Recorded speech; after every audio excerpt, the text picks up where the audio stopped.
I think most of you are is it single person team right now? Yeah. No? Yes, no? Most of you?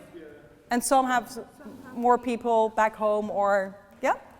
Okay, good to know where you are, right? Because, I mean, the whole team is so important, right? I mean, the don't fly solo in the end, it's so crucial, especially I think in this phase where you are right now. And because I believe, if I am correct, a lot of you are working on an idea, like let's figure out whether or not this can turn into a company. Some of you might be a couple of stages ahead already. And then, of course, you're going to pitch in a couple of weeks. Mm-hmm. That's correct, huh? Okay.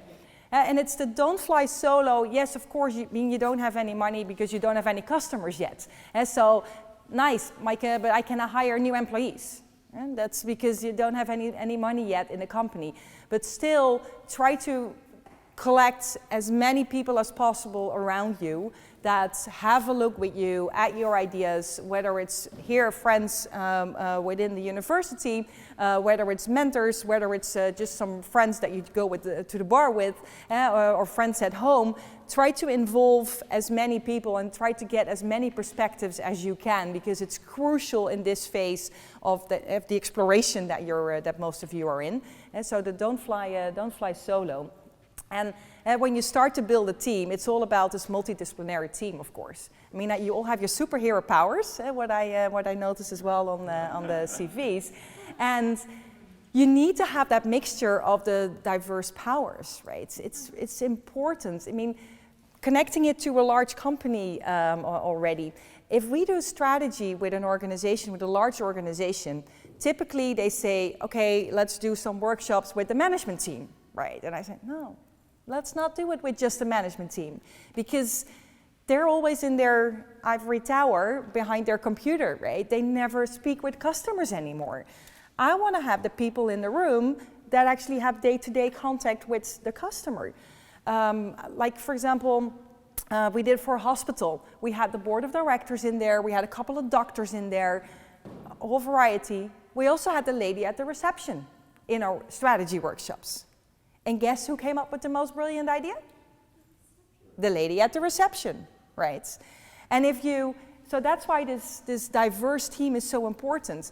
I also always say, get someone in from finance, for example, because finance is usually never involved if it comes to creativity and new ideas, right? Because they're typical risk-averse people. Finance people in general are risk-averse people.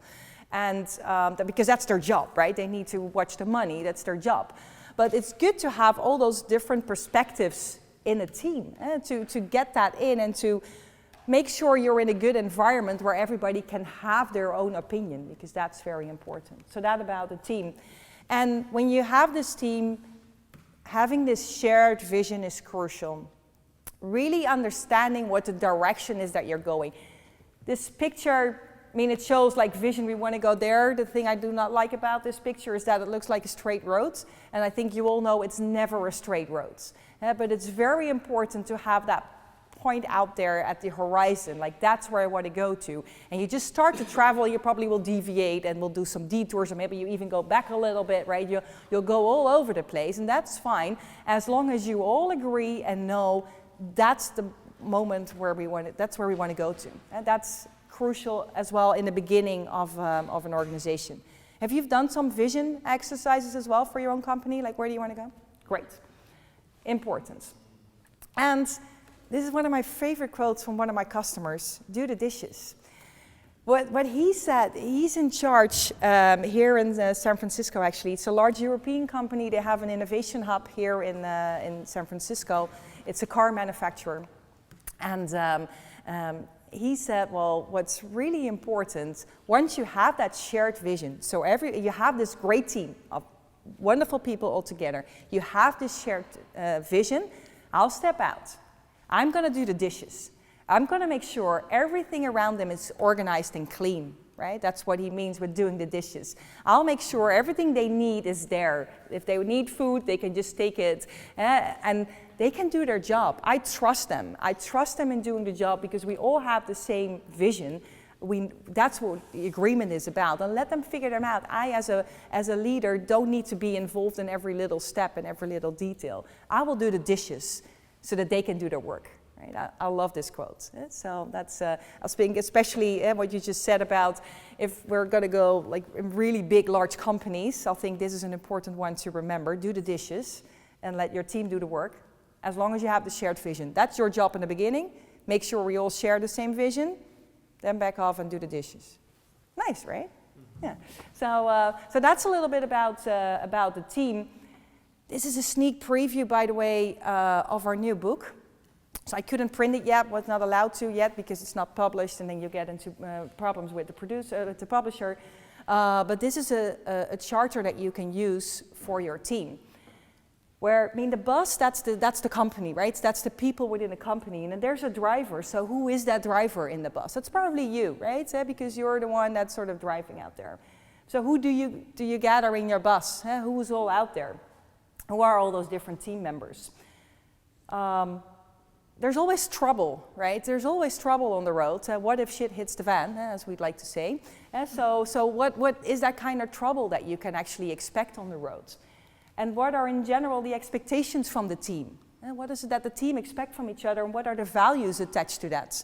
It's important to understand with your team, what do we really believe in, and what makes our company so important? What are the obstacles? Because obstacles will definitely be on your road. Can we already identify some of the known obstacles?